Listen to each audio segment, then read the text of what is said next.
And joining us now to talk about the state of the Republican Party, the GOP, here's David Frum, author of Comeback, Conservatism That Can Win Again, and the editor of NewMajority.com. It's always nice to have you in our studio. Thank you so much. Back in your hometown. That's right. What's your sense of the current state of the grand old party? Well, this summer, Republicans had what stock market analysts might call a suckers rally. A suckers rally is when, in a generally bad market, there's a little flurry of activity that encourages you to rush in and buy, prelude to the next drop. I think that's a little bit where we are right now. It was a good summer for Republicans, but a prelude to some bad conditions to come. So where would you put on the Richter scale the level of tension right now within the party? Not nearly high enough. The sense in the party right now is everything's going great. They've got Barack Obama exactly where they want him, and by mobilizing this angry base of the party through Fox TV and talk radio and Sarah Palin's death panels, that 22% of the country, that's going to be enough to win elections for you in the future. It's not very good arithmetic, but people can talk themselves into anything. Okay, that's the state of play today. Let me take you back a little bit, because I know we did have you in this studio a few years ago when your book about George W. Bush came out. Yeah. You used to work for President Bush, of course. You called him at the time the right man. Mm-hmm. Might not have been the most intellectually curious guy, might not have been the smartest guy to have the office, but you thought at the time the right man for the times. I really don't mean this to be a smart-ass question, but have you reevaluated your thinking on the man? You know, before I did this new book, I went back and reread very carefully the Bush book to see what here would I revise in the light of evidence. And there are a couple of things, but I actually was relieved to see how much of it stood up to later scrutiny. That book made two big points about George Bush. The first was that he had no domestic policy agenda at all. He was not interested in the economy. He was not interested in domestic governance. But second, and it predicted that had things continued as they were in August 2001, he was on his way to a very unsuccessful presidency.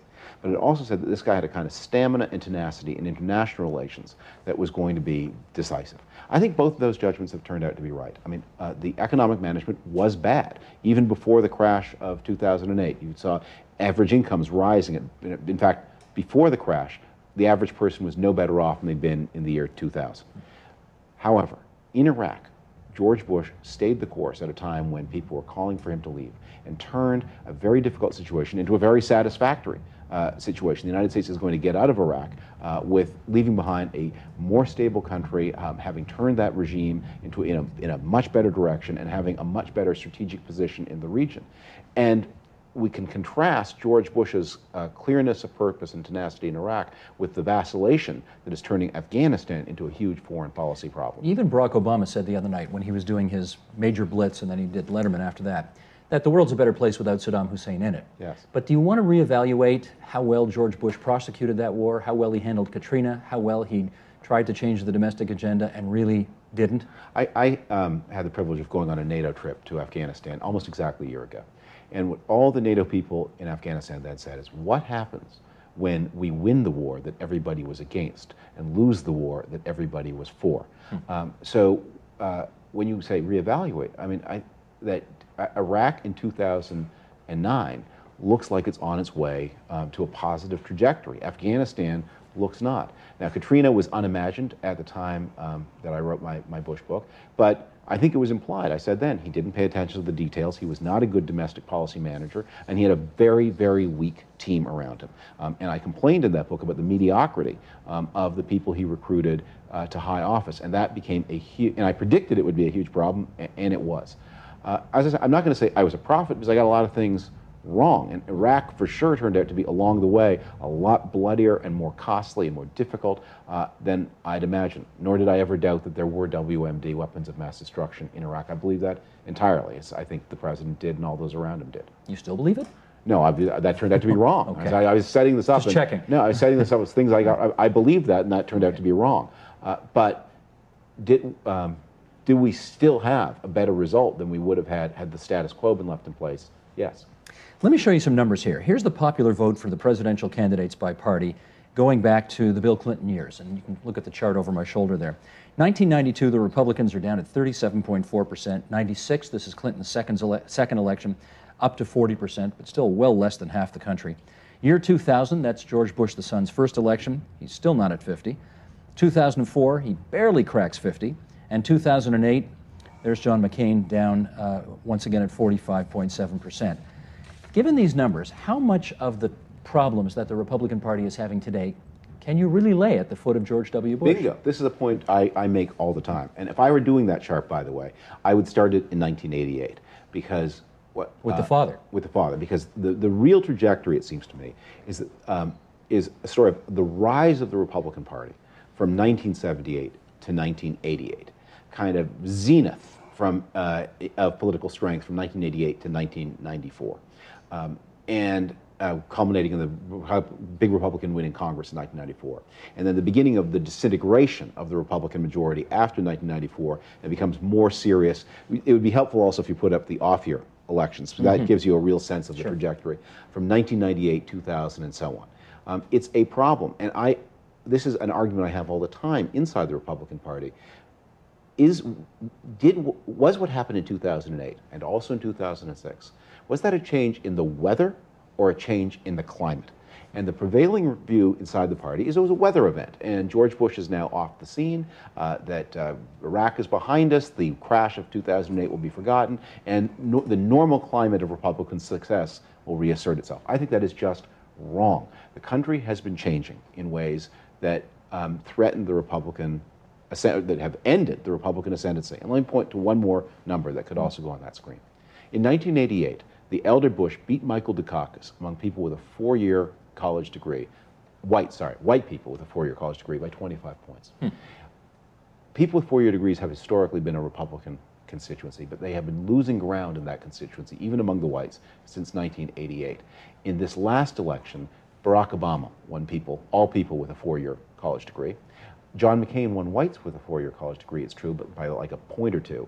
Outside the South, Barack Obama also won whites with a four-year college degree. So that educated portion of the country that since the Eisenhower years, since the Depression was the base of the Republican Party, that has shifted. This is a trend, by the way, you see in other advanced industrial countries too. Let me be clear that I know what you're saying. Are you going so far as to say thinking people nowadays seem to be trending to the Democrats?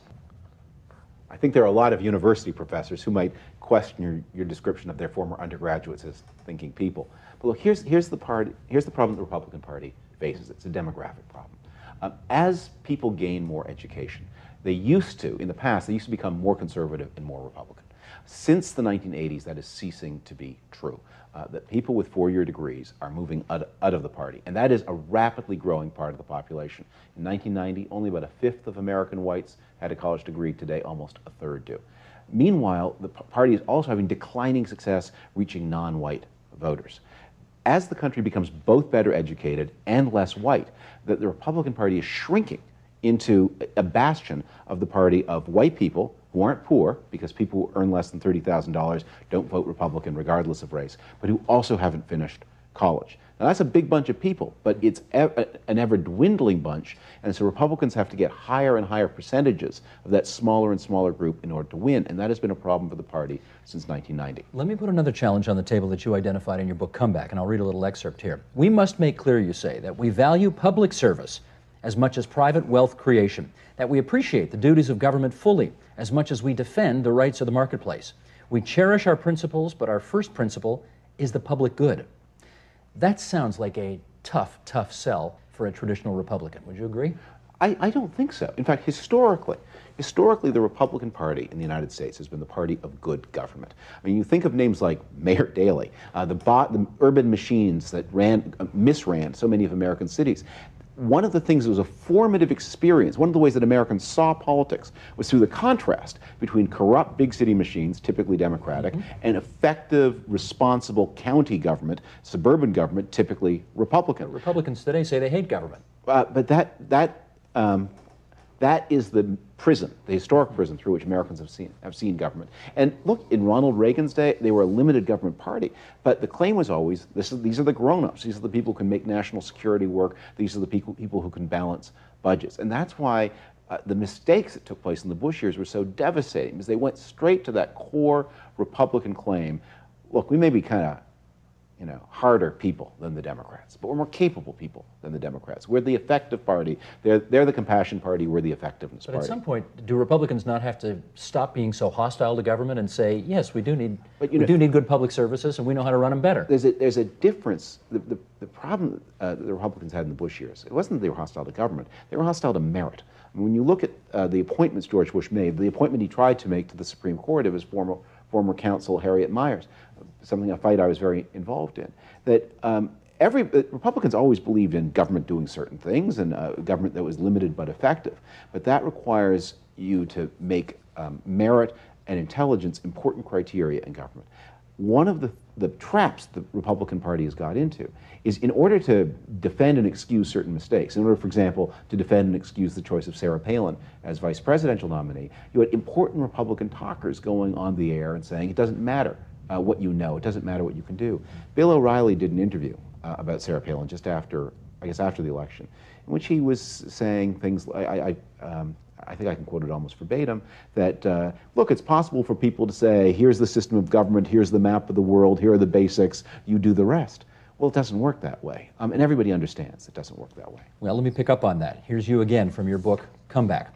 We conservatives have neglected the ideas business for too long. A new generation hungers for answers and solutions, and too often they hear only polemics, wisecracks, accusations, and talking points. Speaking of O'Reilly, tabloid media beget tabloid politics. When you argue stupid, you campaign stupid. When you campaign stupid, you win stupid. And when you win stupid, you govern stupid. That's really well written, first of all. But you're not making any friends in the party, I'm guessing, saying things like that. Because the bloviators are in ascension right now. They're in ascension, but every ascendancy ends. And what I've been doing since this book has been coming out is I've been prosecuting this fight, first in journalism through online media, and second, the new majority website I'm running is now going to mutate into a political action committee, into a 501c4, essentially a lobbying group. And we do have friends, and there are people in the Republican Party who are very concerned about this, important people. Now, a number of them are willing to say, are so far saying, you go out there, do good work, I'm with you all the way, don't use my name. But it will change, because the present situation, the suckers rally that's taken place this summer, I think there are a lot of smart people who say this is not actually the route to success. And that the kind of frenzy and ignorant talk that we have heard is destructive to what Republicans want to do. Let me give you a concrete example from another fight I've been involved in recently. There's a position in the federal government that oversees all the regulations that the government proposes. That this position can't propose any regulations of its own, but it can veto regulations that are too costly and too burdensome. It's a slew of acronyms, but it's called the Director of the OIRA. I won't tell you now what OIRA stands for unless you insist. President Obama nominated for this job a friend of his, a man named Cass Sunstein, a fellow professor at the University of Chicago Law School, who is a liberal but a deregulator. From a Democratic government, the best nominee a Republican could hope for. Not the nominee we'd pick if we were in charge, but we you lost. Live with them. More than live with them. Appreciate them and be amazed that this is the person you got. Glenn Beck went on TV and, through a crazy misreading of some of Sunstein's snatches from his writings, decided this man was a Marxist who was going to give rats the right to sue their homeowners. He launched a campaign against Cass Sunstein that succeeded in holding this nomination hostage and preventing it from going forward for months, and in the end persuaded 38 Republican senators, almost all of whom knew better, to vote against him. Now, that wasn't enough to stop the nomination, but a nomination that should have been 82 to 10 went through on a surprisingly close vote. Now, everyone who was involved with this, who cared about regulation and deregulation, understood that this was madness, that the party was being backed by some loudmouth into a position that was completely self-destructive. And that's the kind of thing you see when you don't stand up. But I wonder if you're somewhat fearful about spitting into the wind in a way. I mean, Beck is on TV every night. Millions of people watch him. Rush Limbaugh is on the radio every day. Tens of millions of people listen to him. Yeah. Bill O'Reilly's on Fox every single night. Millions of people watch him. You, David, are not on TV every day. You've got your website, you've got your books, but they're killing you when it comes to reaching people. How do you fight this fight? You could have said to William Buckley in 1960, David Susskind, Walter Mondale, Walter Cronkite, same thing. They're on TV every night. They've got the New York Times. They've got every publishing house. They've got all the institutions of society. They've got Harvard, Princeton, and Yale. How can you stand up against them? You say, well, a good idea with a little bit of courage, that equals a majority. Takes a long time. Takes a long You time. got a long time? Takes a long time. I eat right, I wear seatbelts. Okay, all right. Next, percentage of Americans listing moral values as the top political issue. This is a perennial issue with the GOP. Republicans in 2004, 45%, Democrats only 11%, Independents 19%. Look what happened to those numbers in 2008. Down to 21% for Republicans, Democrats 4%, Independents 9%. Yeah. The social conservative wing of the Republican Party. Okay, you have to be very careful about reading that poll. Tell me. First, because the question was asked in two different ways in the 2004 and 2008 exit poll. And second, I think most people who look at that say that question, there's a silly question, silly answer problem in polling that people, what happens, you ask a question, people hear exactly what you say, and you then apply meaning to it. When the 2004 pollsters asked about moral values, a lot of people in 2004, it looks like, because that number was such a spike, seem to have thought of terrorism and persistence in the war in Iraq also as a moral value. That people who read that question feed into it their interpretation that it means abortion and homosexuality. Okay. It's not clear that that's what the Rorschach test. It's not clear that that's what the people who heard the question meant.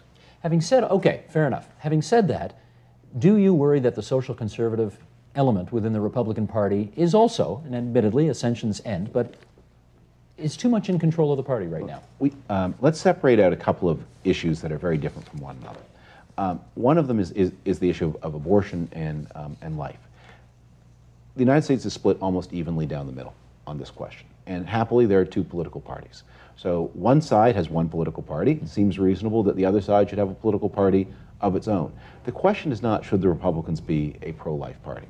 I am not pro-life myself, but I agree that it should be the party that speaks for the pro-life half of the country. They're entitled to representation. But it's a little bit like that scene in Spinal Tap with the amplifiers where they show that my amplifiers can go to 11, that your amplifier in every question, even if you are having the same sound, it doesn't need to be set to 11. It can be 6, it can be 5, and that's, I think, on that question. On homosexuality, which is a little bit different, you can see that the United States is, like other countries, is following a trajectory where the country is coming to a new consensus on this issue. And it's not a Republican consensus, or a traditionally Republican consensus. It's not the same consensus that it had 30 years ago. Because, look, 30 years ago, it was also true that the Democrats were actually much more adamant about driving homosexuals out of their party. I mean, it was one of the big scandals of the Johnson years was the discovery that one of his aides was a homosexual. And President Johnson and the people around him spent a lot more time than launching a purge to make sure that they had no homosexuals working in the White House and trying to detect homosexuals on the campaign of Barry Goldwater, of whom there were a great many because it was so libertarian. The whole country has changed, and the parties are changing with it. The Republicans do know that if you live in Iowa and you're gay, you can get married now, right? They do know this. I mean, if it can happen in Iowa, yes. Do they not see a massive sea change in public opinion towards this? Everyone who reads polls can see it, and it's generational. The challenge that parties have is that opinion under 30 is often different from opinion over 60. And if you're a party that does better with people over 60, it is tempting to nail your colors to the mast of opinion as it is, to represent the country that is on its way out, not the country that is emerging.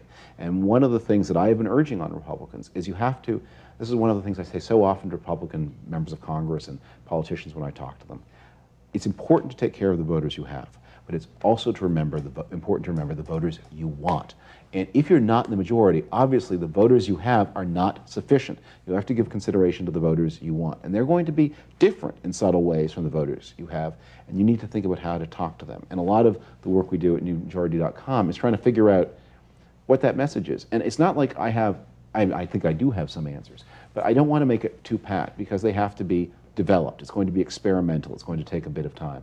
But social issues, environmental issues, issues of competence, a new focus on healthcare, an understanding that the world economy is changing in ways that put pressure on people in the middle, people with, who do not have the highest level of skills. These are the issues that you have to focus on to be relevant in the 21st century. Let's pick one right here, taxes. Again, quoting from your book, if we are proposing major tax cuts, you write, we will have to balance them with other tax increases. This idea will, I know, jolt the conservative mind. The problem is that our slogan, read my lips, no new taxes, has translated into practical politics as read my lips, no new thinking. Give me one example of new thinking that you think would improve the tax code in the United States today.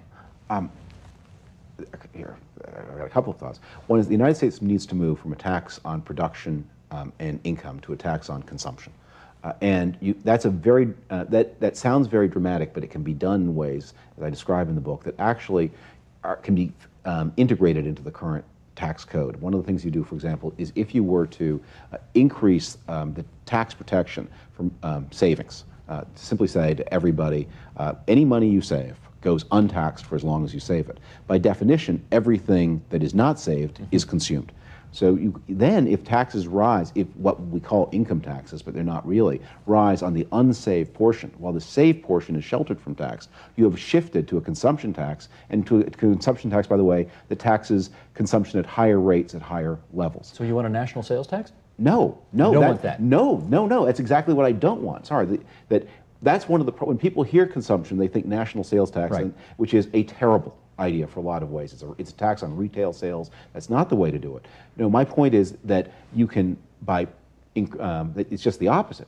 You can you can turn the income tax into a consumption tax by sheltering savings and taxing everything else without a sales tax. You don't do it at the cash register. That's a bad place to do it. I'm interested in carbon taxes as a way as well of reducing taxes on productive activity and increasing taxes on undesirable activity. But the context for all of this, and the context of that passage, is the United States, like every advanced country, has an increasingly aged population. It has made commitments to that population. Those commitments may be unwise, but people are relying on them and they can't be retracted now.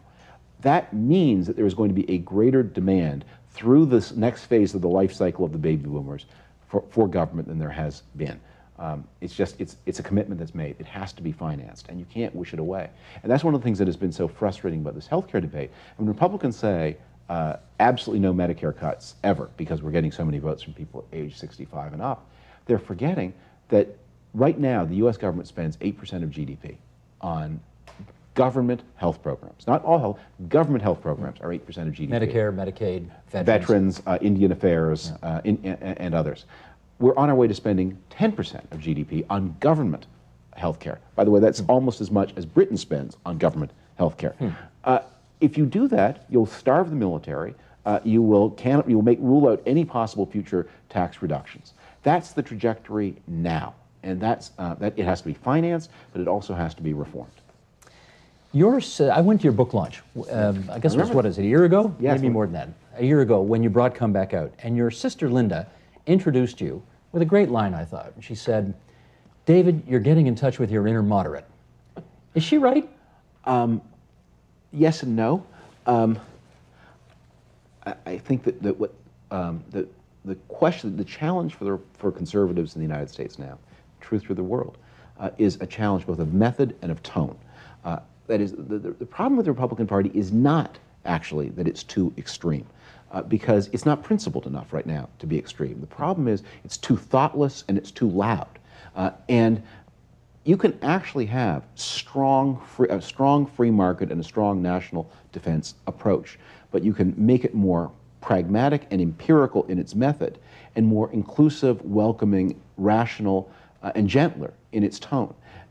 So the issue is not to throw principle, I'm constantly accused in the United States by some of the radio people and the TV people of wanting to throw principles overboard. To which my response is screaming at people a principle? Is making decisions on the basis of 30 seconds of judgment a principle? Is choosing your vice presidential candidate without viewing her YouTube tapes first, is that a principle? These aren't principles. These are just mistakes. The principles are limited government, national defense, national cohesion. I still believe in all of those. But when I look at the Republican Party of the United States today, and I do not see, unlike Canada, unlike Britain, I do not see a party ready to govern. And the point of politics is to compete for the right to govern. We don't know this, of course, but there's every possibility that in 2012, your party's Republican nominee for president could be the person who was number 2 on the ticket last time. I don't think I'd bet a lot of money on that. Not a lot of money, but it's, you know, who knows what, I mean, she may not even run for it. But if Sarah Palin were to become the nominee, what kind of signal would that send to the country and the world? It would be a bad signal. I don't think it's going to happen. Here's what I worry about much more. I think probably Mitt Romney would be the nominee, on the principle that Republicans tend not to nominate defeated vice presidential candidates. Dan Quayle didn't get to be the nominee. Right. They tend to go nominate for the next guy whose turn it is next. Right, the guy who got the second number of votes in the last contest, and that's Romney, who's who's tremendously organized, very smart and able. What I worry about is that the process will turn Romney into Palin. That you will take somebody as intelligent and sensible as Romney, somebody with a great depth of experience, and force him to speak to the party in the way that it wants to be spoken to, and that he won't have the footing to be able to resist that pressure. And that's the tragedy. It isn't that, yeah, I mean, what do you expect from Sarah Palin? She's Sarah Palin. She can't be anything else. But there are a lot of people who could be better, and we're making them worse. The problems are as much problems of followership as they are of leadership. One last thing, David. When you get together with your sister, Yeah. are you allowed to call her Linda, or do you have to call her Senator Frum? I take joy and pleasure in calling her senator. You do? Oh, yes. You call her Senator Frum. Yeah, she may be a little sick of it by now. Have you got your candidate yet for 2012? Way too early. Yeah. I'm worried a great deal more about organizational matters. I have to tell you that these days I'm putting a lot more energy into questions like the election to choose the head of the Young Republicans than to the election to choose the presidential nominee. Because we have to build a party that makes it possible for that nominee to be an effective president. It's always good of you to join us when you come back home always a here at pleasure. TVO. Thanks so much. David Frum, newmajority.com. Come back. Conservatism that can win again. Thanks. Thanks, David.